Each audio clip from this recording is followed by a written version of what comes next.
वालेकुम वरहमतुल्लाहि वबरकातुहू। आप अगर टेक्निकल एनालिसिस सीख रहे हैं तो आपने बहुत सारी चीज़ें सीखी होंगी। Price action, chart pattern, candlestick pattern, ये सारी चीज़ें अहम हैं। लेकिन इसके साथ में हम सिर्फ इसके बेस पर ट्रेड नहीं कर सकते हैं। अगर आपको सक्सेसफुल ट्रेडिंग करना है तो आपको इन सारी चीज़ों के साथ इंडिकेटर भी देखना होगा। हम इंडिकेटर को ट्रेडिंग के अंदर बिल्कुल भी इग्नोर नहीं कर सकते हैं। मार्केट के अंदर बहुत सारे इंडिकेटर है, लेकिन उन इंडिकेटर में सबसे अहम अगर कोई इंडिकेटर मुझे लगता है तो वो RSI है। RSI के ऊपर लोगों ने बहुत काम किया है और अभी भी कर रहे हैं। RSI ट्रेडिंग के अंदर सबसे ज़्यादा अहम इंडिकेटर है। आज की वीडियो के अंदर हम RSI को बिल्कुल डिटेल में समझने वाले हैं। A to Z RSI के बारे में आपको चीज़ें यहाँ पर समझने को मिलने वाली है। RSI हमें बिल्कुल नए लोगों से लेकर एडवांस लोग जो पहले से ट्रेडिंग कर रहे हैं तो वो भी इस वीडियो को देखें, उनको भी इंशाल्लाह RSI के बारे में बहुत सारी चीज़ें, RSI हमें लगाना कैसे है, RSI चार्ट पर दिखता कैसे है, RSI के अंदर कौन सी चीज़ें होती है, RSI डाइवर्जन मतलब क्या होता है, हम RSI के बेस पर कैसे ट्रेडिंग कर सकते हैं, और बहुत सारी चीज़ें आपको यहाँ पर देखने को मिलने वाली हैं। इसलिए वीडियो अगर पसंद आए तो वीडियो को लाइक ज़रूर कीजिए और वीडियो के बारे में जो चीज़ आपको समझ में आ रही है या नहीं आ रही है कमेंट ज़रूर करें, ताकि हमें समझने में हमें खुद भी समझे कि भाई हम जो चीज़ आपको समझाना चाह रहे हैं क्या हम उसके अंदर मतलब कामयाब है या फिर हमें और अपने आप को थोड़ा सा उसके अंदर तब्दील करने की ज़रूरत है। इसलिए कि असल चीज़ यही है, हम जो चीज़ आपको समझा रहे वो आपको समझ में आना चाहिए। तो चलिए ज़्यादा देर ना करते हुए हम देखेंगे सबसे पहले कि भाई RSI को हमें कैसे लगाना है। तो मैंने इस वक्त ट्रेडिंग व्यू मेरे सामने ओपन है। आप कोई भी शेयर ले सकते हैं। जैसे मैंने यहाँ पर फार्मा सेक्टर से सिप्ला का शेयर यहाँ पर लगाया हुआ है, तो इसका मतलब हरगिज़ नहीं कि यही शेयर पर RSI काम करता है, बल्कि RSI किसी भी स्टॉक पर काम करता है और उसके साथ में हर टाइम फ्रेम पर काम करता है। मंथली में भी करेगा, वीकली में भी करेगा, डेली में भी करेगा, हर टाइम फ्रेम पर RSI काम करता है। और हमको उसको हर टाइम फ्रेम पर कैसे यूज़ करना है वो भी इंशाल्लाह इस वीडियो के अंदर आप जानने वाले हैं। तो सबसे पहले देखिए, RSI आपको इंडिकेटर लगाने के लिए ट्रेडिंग व्यू के अंदर आपको यहाँ पर ऐसा RSI के लिए आइकन नज़र आएगा।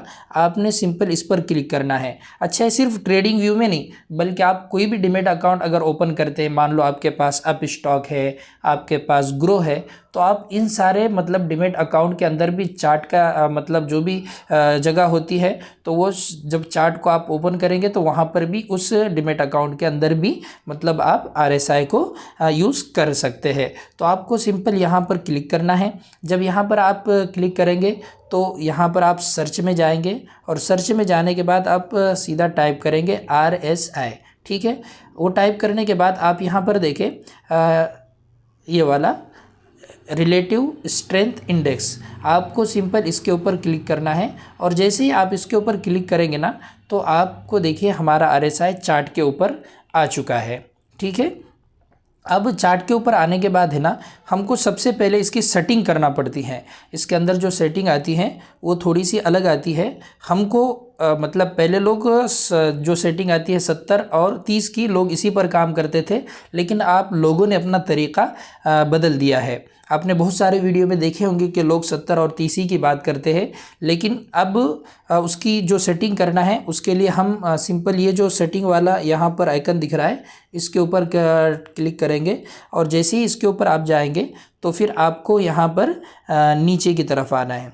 नीचे की तरफ जब आएंगे तो यहाँ पर देखिए RSI अपर बैंड की सेटिंग 70 है, तो आप जैसे ही इसके ऊपर क्लिक करके आपने इसको क्या करना है, इसको 60 करना है।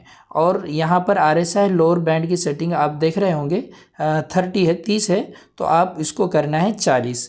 आप जैसे ही इसको करेंगे तो बाकी चीज़ें आपको सिंपल रहने देना है, बाकी चीज़ों को छेड़छाड़ बिल्कुल भी इसके अंदर नहीं करना है। आप इसको ओके करेंगे तो ये देखिए यहाँ पर चेंज हो चुका है, ये यहाँ पर 60 पर आ गया और नीचे 40 पर आ गया है। ये हमने क्यों की है मैं आखिर में आपको वीडियो के अंदर पूरी चीज़ें इंशाल्लाह क्लियर बताने वाला हूँ। आपने सेटिंग की तो अब RSI के बारे में समझे। आरएसआई के अंदर बहुत सारी चीज़ होती है। पहली चीज़ तो ये है, देखिए आरएसआई है ना, यहाँ पर आपको ज़ीरो से नीचे कभी भी जाता हुआ नज़र नहीं आएगा, और ऊपर है ना आपको आरएसआई 100 से ऊपर जाता हुआ नज़र नहीं आएगा। ये जो 100 वाली लाइन है इसके ऊपर जाता हुआ नज़र नहीं आएगा।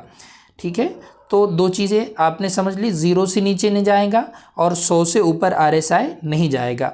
अब हमने जो ये 40 मार्क की है ना, तो ये जो 60 और 40 की लेवल लगाई ना, ये बहुत ज़्यादा अहम है, और हम उसको कैसे इस्तेमाल करेंगे वह भी मैं आपको आगे बताने वाला हूँ।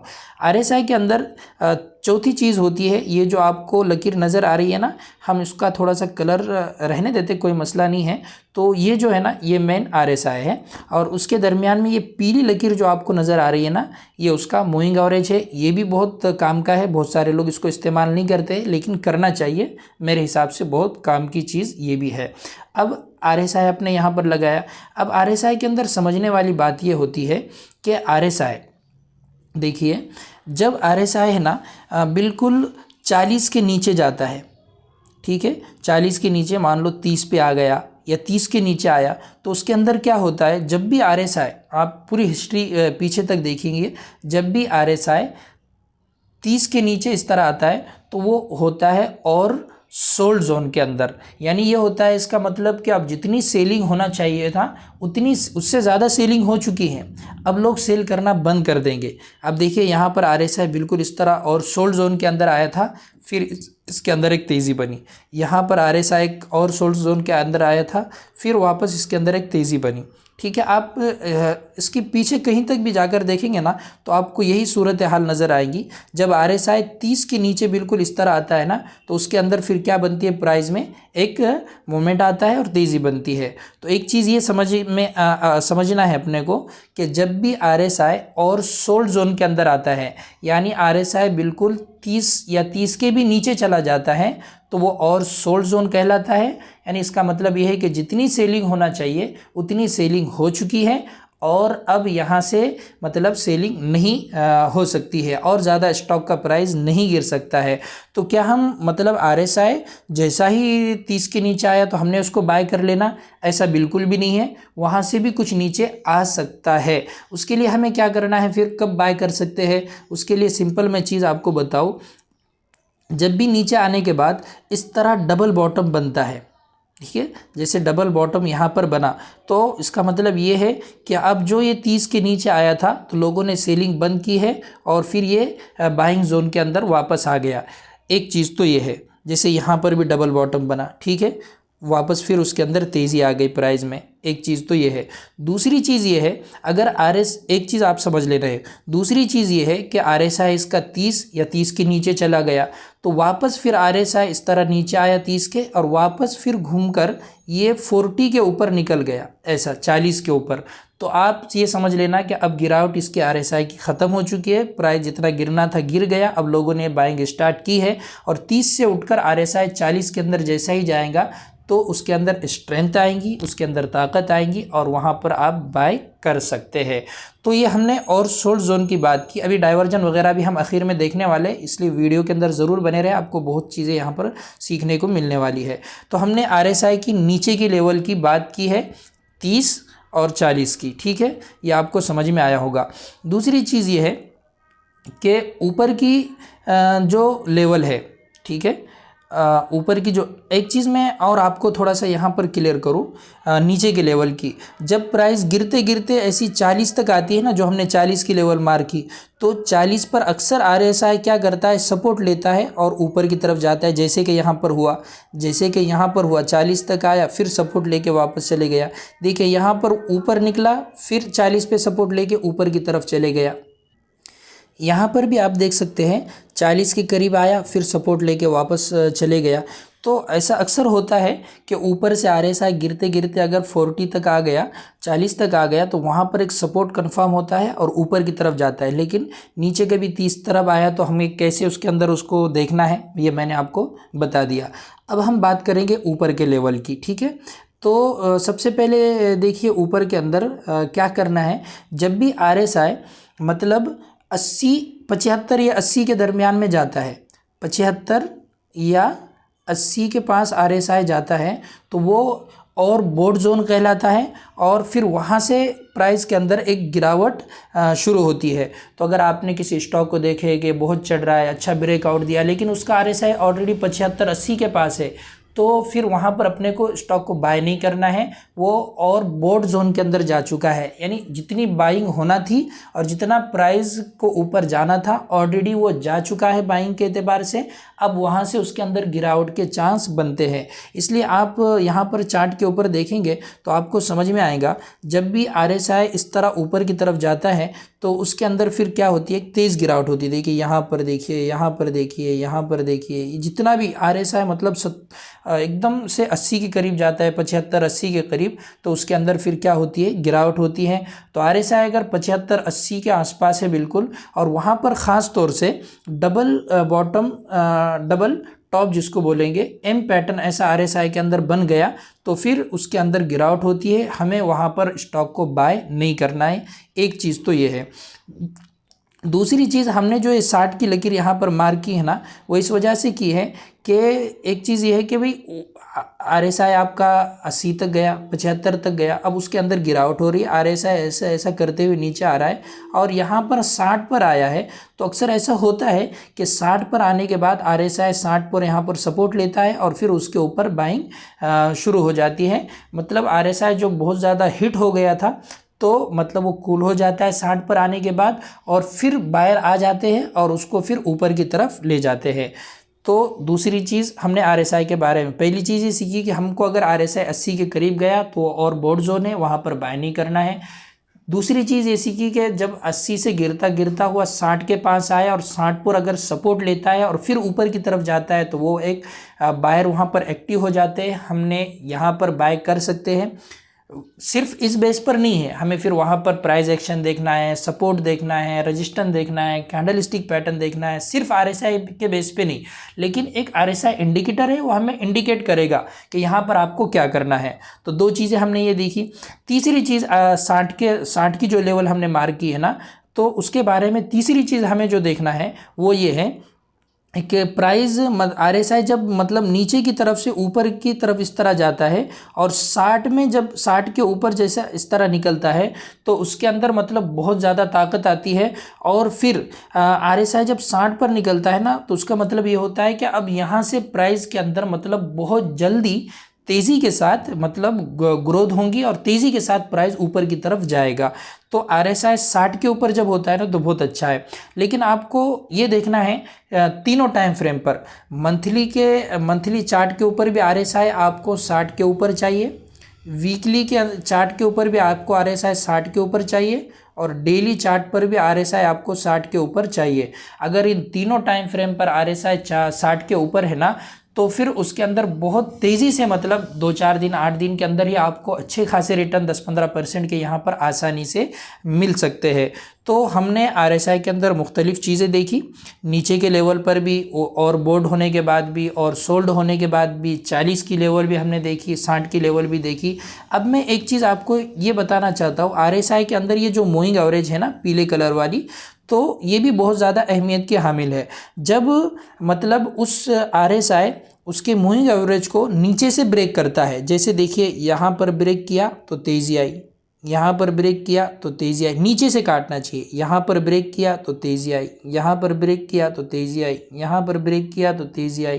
देखिए वापस यहाँ पर अभी करंटली इसने RSI ने उसके मूविंग एवरेज को यहाँ पर ब्रेक किया था तो उसके अंदर स्टॉक के अंदर एक बड़ा मूव आया। तो ये भी बहुत ज़्यादा अहम है। और उसके बिलमुकाबिल अगर वो ऊपर से उसको ब्रेक करता है, जैसे देखिए, तो फिर गिरावट होती है। देखिए यहाँ पर RSI ने उसके मूविंग एवरेज को ब्रेक किया तो फिर गिरावट आई, ठीक है, यहाँ पर किया तो गिरावट आई, यहाँ पर किया तो देखिए गिरा, यहाँ पर किया इन सब जोन के अंदर तो एक बड़ी गिरावट आई। तो ये मूविंग एवरेज भी लोग इसको हटा देते हैं, लेकिन हटाना नहीं है, आपको ये भी चीज़ सीखने की है। तो RSI के बारे में ये सारी चीज़ें सीखी अपन ने। अब RSI डाइवर्जन होता है तो ये भी बहुत ज़्यादा काम है। दो तरीके के डाइवर्जन होते हैं। मैं पहले डाइवर्जन क्या होता है और कैसे काम करता है इसको चार्ट के ऊपर मैं आपको बताना चाहता हूँ आपको, ताकि समझने में आसानी हो। देखिए सिंपल क्या होता है, प्राइस इस तरह चलता है, ठीक है, और RSI भी उसके साथ बिल्कुल इसी तरह चलता है। लेकिन बाज़ मरतबा क्या होता है, प्राइस इस तरह जाता है, ठीक है, प्राइस जा रहा है ऊपर की तरफ और RSI भी उसके साथ चढ़ रहा है, तो फिर कोई मसला नहीं है। लेकिन बाज़ मरतबा क्या होता है, प्राइस के साथ RSI चलते रहता है लेकिन अचानक नीचे की तरफ चलना शुरू करता है। प्राइस तो जा रहा है ऊपर ही, ठीक है, प्राइस ऊपर जा रहा है लेकिन RSI क्या करता है, नीचे की तरफ आना शुरू करता है। मैं उसको चार्ट के ऊपर अभी बताऊंगा आपको। तो फिर उसके अंदर क्या होती है, गिरावट होती है और इसको कहा जाता है बेरिश डाइवर्जन। और जब भी बेरिश डाइवर्जन बनता है ना, अभी मैं इसी चार्ट के ऊपर आपको बताऊंगा तो उसके अंदर कितनी गिरावट आती है। तो ये बेरिश डाइवर्जन जब भी बनेगा तो वह उस स्टॉक के अंदर अपने को बाइंग भी नहीं करना है, और अगर बाइंग करे अपन ने किया हुआ है, ट्रेड उसके अंदर लिया हुआ है, और ये हर टाइम फ्रेम पर काम करता है। आप मंथली से मतलब डेली तक ये बिल्कुल यूज़फुल है। तो एक चीज़ आपके समझ में आ गई, इस तरह डाइवर्जन बना तो गिरेगा। कैसे गिरेगा मैं अभी चार्ट के ऊपर आपको बताऊंगा। अब दूसरी चीज़ ये है कि क्या होता है, प्राइस के अंदर एक गिरावट होती है, प्राइस इस तरह गिरते गिरते नीचे की तरफ आ रहा है, और RSI भी क्या होता है, गिरते गिरते नीचे की तरफ आ रहा है। तो कोई बात नहीं है, सिंपल है। लेकिन प्राइस गिर रहा है, ठीक है, RSI भी उसके साथ इस तरह नीचे से गिरते गिरते आ रहा है, लेकिन नीचे से वापस क्या होता है, प्राइस तो गिर रहा होता है इस तरह, लेकिन RSI क्या है, ऊपर की तरफ जाना शुरू करता है, उसके अंदर स्ट्रेंथ आती है। अभी मैं प्राइस आपको बताऊंगा चार्ट के ऊपर, वहाँ पर समझ में आएगा। तो उसको कहा जाता है बुलिश डाइवर्जन, और ये 100% काम करता है। और फिर इसके अंदर क्या है कि मतलब तेज़ी आती है, और ख़ास तौर से यहाँ पर कोई सपोर्ट हो और यहाँ पर डाइवर्जन बन रहा हो तो ये बहुत अच्छे से काम करता है। अब देखेंगे हम चार्ट के ऊपर, देखिए ये चार्ट है सिप्ला का, ठीक है। अब यहाँ पर देखिए आप, सिंपल बहुत आसान है, मैं पहले बुलिश डाइवर्जन आपको यहाँ पर बता रहा हूँ। तो ये देखिए यहाँ पर प्राइस गिर रहा था, सिंपल है, और RSI क्या हो रहा था, मैं ये थोड़ा सा वापस मार करूँ, देखिए प्राइस गिर रहा था और RSI ऊपर की तरफ था। एक देखिए कितनी बड़ी तेज़ी इसके अंदर यहाँ पर बनी है, बनी है नहीं बनी है, आप खुद देख सकते हैं। तो इस तरह से डाइवर्जन काम करता है, ये बुलिश डाइवर्जन। अब बेरिश डाइवर्जन की भी इसी चार्ट के ऊपर आपको मैं मिसाल बताऊँ, देखिए प्राइस ऊपर की तरफ जा रहा है और RSI सेम टाइम में क्या है, नीचे की तरफ आ रहा है। कितनी बड़ी गिरावट इसके अंदर हो गई। तो हमको RSI ने पहले ही बताया था कि यहाँ पर गिरावट होने वाली है भाई, समझ रहे ना। तो आप ये डाइवर्जन को समझे, आपने इसको लगाना कैसे है, पूरी डिटेल मैंने RSI के आपको बताया। मुझे उम्मीद है आपको ये चीज़ समझ में आई होगी। अगर समझ में आई तो कमेंट ज़रूर करिएगा। अस्सलामु अलैकुम वरहमतुल्लाहि वबरकातुहू।